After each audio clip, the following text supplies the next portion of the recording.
한국어 단어 조성 원리를 통한 한글 문해력 강좌 한자 공부의 왕도 163번째 시간인데요. 오늘도 우리는 7획에 해당하는 부수 하나를 체크하고 넘어가도록 하겠습니다. 몸이라는 의미의 신부인데요. 신부를 쓰는 대표적인 한자로는 자기 자신, 즉 몸이라는 의미의 신자하고 죽은 몸의 숫자를 세는 구자가 있겠습니다. 오늘 첫 번째 살펴볼 한자로는 몸이라는 의미의 신자가 되겠습니다. 신체, 그럴 때 그 몸을 얘기하는 거죠. 이 신자는 쓰는 순서가 조금 특이하기 때문에 좀 신경 써서 봐주세요. 점을 찍고 좌측 수직선을 내려 그은 다음에 기역자와 같은 모양을 먼저 그려서 삐쳐 올리고 그 다음에 이제 눈목자와 같은 구조를 여기서도 역시 이렇게 삐쳐 올리는 구조입니다. 삐쳐 올리는데 여기서 이렇게 끝날 수도 있지만 여기까지 이렇게 삐쳐 나가도 상관없습니다. 그 다음에 이제 하나를 더 삐쳐서 그어주면 신자가 되겠습니다. 하나, 둘, 셋, 넷, 다섯, 여섯, 일곱 해서 총 7획에 해당하는 한자가 되겠습니다. 이거는 몸이라는 의미의 신자가 되겠습니다. 그 쓰는 순서가 약간 헷갈릴 수 있기 때문에 좀 신경 써서 봐주시면 되겠습니다. 신체라고 하는 것은 사람을 구성하는 크게 이제 두 가지 요소, 하나는 정신적 요소가 있고 하나는 육체적 요소가 있는데 그 육체에 해당하는 몸을 신체라고 얘기를 합니다. 시신이라고 하면 죽은 몸을 뜻합니다. 심신이라고 하면 이제 이 인간이 이렇게 마음, 정신과 신체, 육체로 구성되어 있죠. 요 심은 마음이라는 의미의 심자를 쓰지만 정신을 뜻하는 거고요. 요 신은 물리적인 몸을 얘기합니다. 전신이라고 하면 온몸을 뜻합니다. 전신이 쓰리고 아프다 이런 얘기를 하죠. 온몸이 노곤노곤하게 아프다 이런 뜻이죠. 신분이라고 하면 그 사람의 지위, 그 사회에서 그 사람이 차지하고 있는 입장을 이야기합니다. 출신이라고 하면 그 사람이 어떤 환경에서 태어났느냐라는 말이 있고요. 첫째, 그게 이제 출신의 기본적인 뜻입니다. 예를 들어서 귀족 집안에서 태어났다. 그게 귀족 출신이라는 얘기죠. 그런가 하면 그 사람이 어떤 삶을 살아왔느냐 라는 것이 출신이라는 말이 될 수 있어요. 예를 들어서 그 사람은 대학 출신이야, 고등학교 출신이야 이런 말을 할 수 있고, 삼성 출신이야, 삼성전자에서 근무한 경력이 있다는 뜻이죠. 공무원 출신이야, 공무원으로 근무한 경력이 있다는 뜻이죠. 그런 뜻으로 출신이라는 말을 쓸 수 있다. 신세라고 하는 것은 그 사람이 처해진 삶의 상황을 얘기합니다. 변신이라고 하는 것은 변하다라는 건데 크게 두 가지가 있습니다. 일단은 겉으로 변하는 것이 있을 수 있죠. 예를 들어서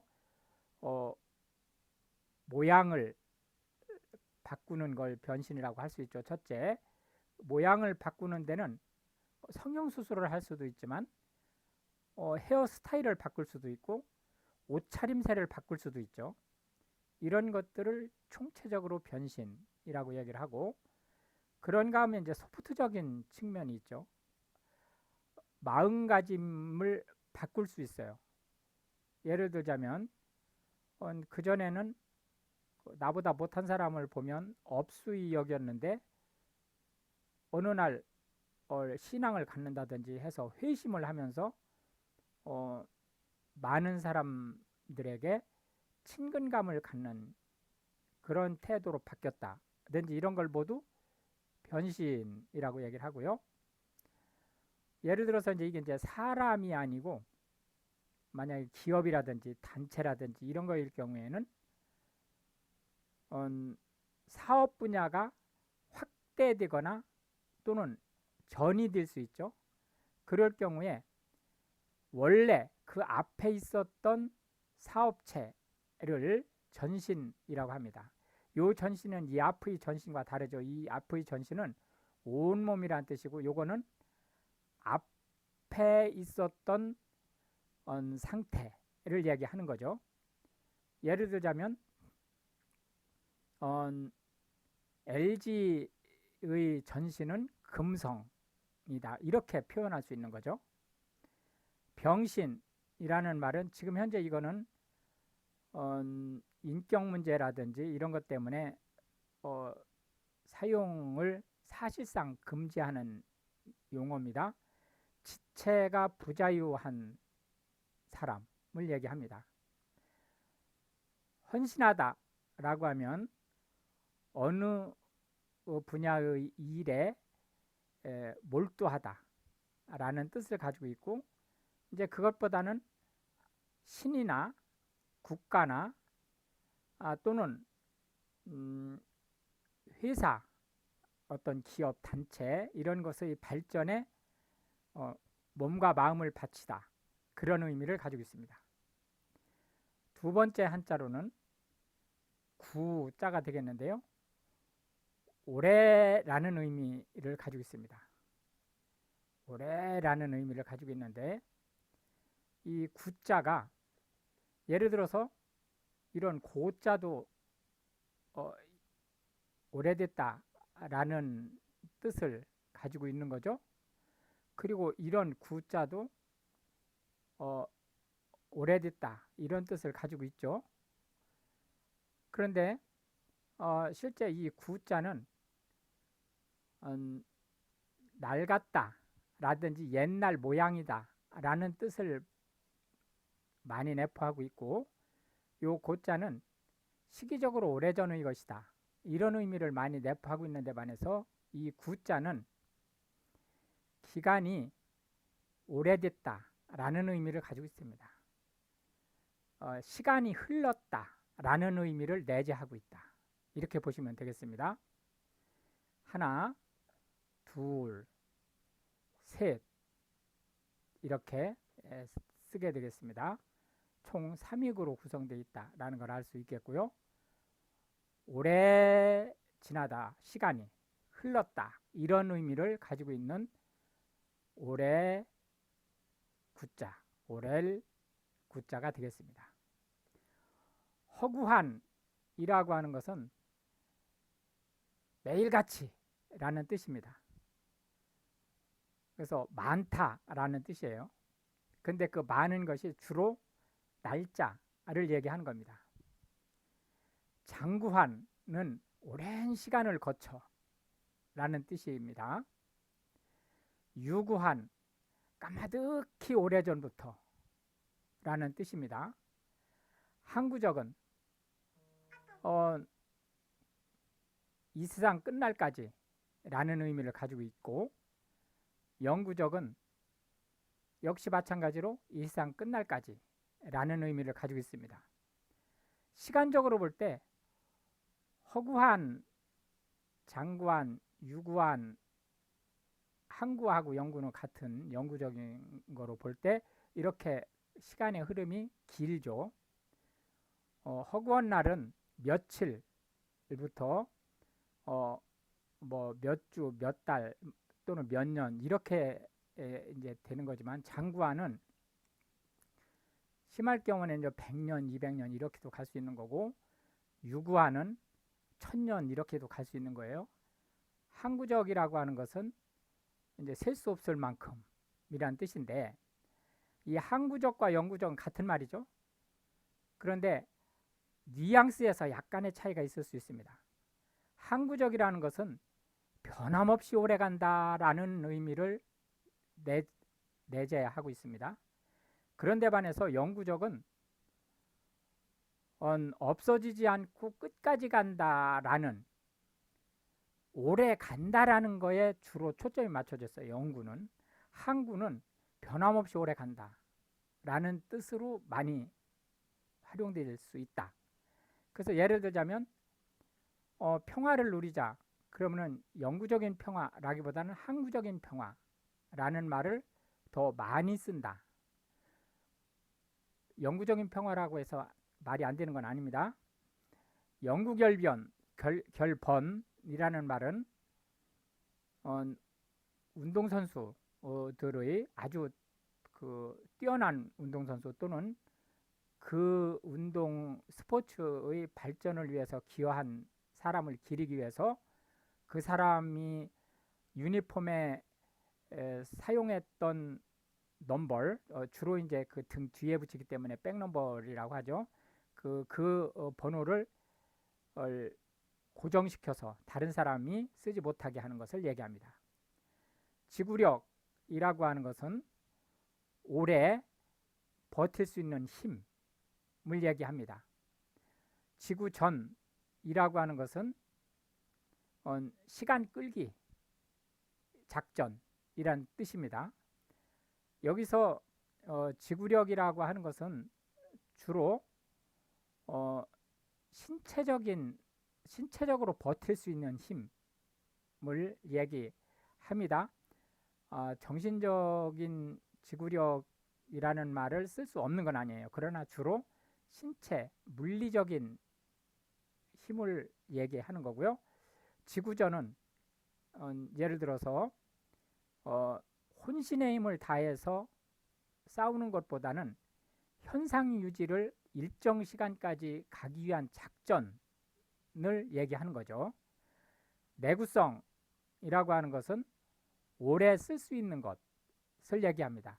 그렇기 때문에 이 지구와 내구는 같이 오래 쓸 수 있는 것, 오래 버틸 수 있는 것을 얘기하는데, 지구력이라고 하는 것은 주로 사람 또는 사람과 관련된 또는 사람이 진행하는 어떤 기관, 이런 법인을 포함한 이런 데에서 주로 쓰는 데 반해서 이 내구라고 하는 말은 물건 쪽에 이제 주로 적용되는 얘기다. 이렇게 보실 수 있겠습니다. 내구연한이라고 하는 것은 비품 및 집기를 회계에서 잔존가액을 없앨 수 있는 기한, 예를 들어서 뭐 부서졌다든지 또는 불에 타버렸다든지 분실했다든지 이런 거는 좀 얘기가 다르고, 정상적으로 썼을 때 몇 년 후에면 이 장비에 대한 회계 가치를 상각시킬 수 있느냐라는 법적인 연도를 내구연한이라고 얘기를 합니다. 내구연한은 재무제표를 관리하는 법에서 관리를 하고 있는 수치죠. 도라고 하는 것은 길이라는 의미입니다.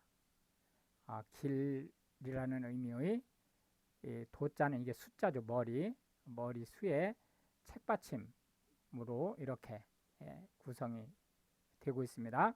하나, 둘, 셋, 넷, 다섯, 여섯, 일곱, 여덟, 아홉, 열하나, 열둘 해서 총 12획에 해당하는 한자가 되겠습니다. 이 길이라고 하면 예를 들어서 얼마 전에 로 자도 살펴봤었죠. 같은 길이란 뜻입니다. 예를 들자면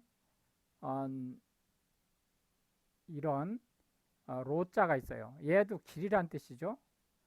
근데 이 로자가 사람이나 차가 왔다 갔다 하는 길을 집중적으로 나타내는 데 반해서 이 도자는 그런 사람이나 차나 이런 것들이 왔다 갔다 하는 지역, 지대, 영역 이런 것을 나타내기도 합니다. 나타내기도 하는데 이 도가 나타내는 길은 주로 어떤 길이냐면 사람이 마땅히 가야 할 길이라는 의미를 가지고 있어요. 그렇기 때문에 단순히 물리적인 어떤 길이라는 의미보다는 물론 그런 의미도 쓰입니다. 그러나 그런 의미보다는 사람이라면 이렇게 해야 돼라는 의미의 길에 더 많이 쓰이고 있다. 이렇게 보시면 되겠습니다. 국도 하면 여기서 지금 이제 그 종류를 두 가지로 이렇게 그 구분을 했는데요. 여기 이 차도까지는 뭔가가 왔다 갔다 하는 길이라는 의미고, 요 도리부터는 사람이 마땅히 뭔가를 해야 될 길이라는 의미를 많이 가지고 있는 거예요. 요 도구는 이제 섞여 있는 거죠. 국도라고 하는 것은 중앙정부에서 관리하는 도로를 얘기합니다. 우리나라의 경우에는 청색 타원형 안에 흰색 글씨로 쓴다고 그랬죠. 예를 들어서 이게 숫자가 짝수면 동서간, 홀수면 남북간 도로를 얘기하는 거죠. 뭐 6번 도로 이런 식으로 이제 그 번호를 붙입니다. 인도라고 하면 사람이 다니도록 구성된 도로. 물론 인도만으로 구성되는 경우는 거의 없죠. 예를 들자면 차도가 가운데 있고 양 끝으로 인도가 이렇게 구성되는 게 통상적인 예죠. 횡단보도라고 하면 이 밑에가 이제 차도부터 보죠. 차도는 차량이 다니도록 된 도로를 얘기합니다. 참고로 자전거는 차량에 속하는 거고요. 유모차도 차죠. 그런데 유모차는 사람에 속합니다. 그러니까 도로교통법상 차가 아니죠. 유모차는 바퀴가 4개 달렸는데도 차가 아닙니다. 횡단보도는 이 차도를 사람이 다닐 수 있도록 무슨 목적으로? 이쪽 인도에서 저쪽 인도로 가기 위해서 그거를 횡단보도라고 얘기를 한다. 도구라고 하는 것은 어떤 수단을 얘기합니다. 도리라고 하는 것은 사람이라면 마땅히 해야 될 일을 얘기하는 거고요. 도덕이라고 하는 것은 그 사회의 통념상 양심적으로 해야 될 일 또는 해서는 안 될 일 또는 허용되는 범위를 얘기합니다. 효도라고 하는 것은 부모에 대해서 성실히 모시는 것을 얘기합니다. 경기도 이럴 때 이 도가 광역 프라빈스를 얘기합니다. 그래서 충청남도, 경상북도 할 때 이 도는 광역 프라빈스의 행정구역 명이다. 태권도라고 하면 대한민국의 전통 무예를 얘기하죠. 이렇게 해서 오늘도 우리는 한 개의 부수와 세 개의 한자 및 각 한자에 대한 현대 한국어에서 자주 쓰이고 있는 10개씩의 단어를 살펴보았는데요. 이것이 한글 문해력 향상에 도움이 되고 또한 외국인으로서 한국어를 배우시는 분들한테 한국어 단어가 어떤 식으로 조성이 되는지에 대한 것, 그리고 어떻게 활용되는지에 대한 정보를 밝히 전달할 수 있게 되기를 바라겠습니다. 시청해 주셔서 감사하고 우크라이나를 위해 기도해 주시면 더욱 감사하겠습니다.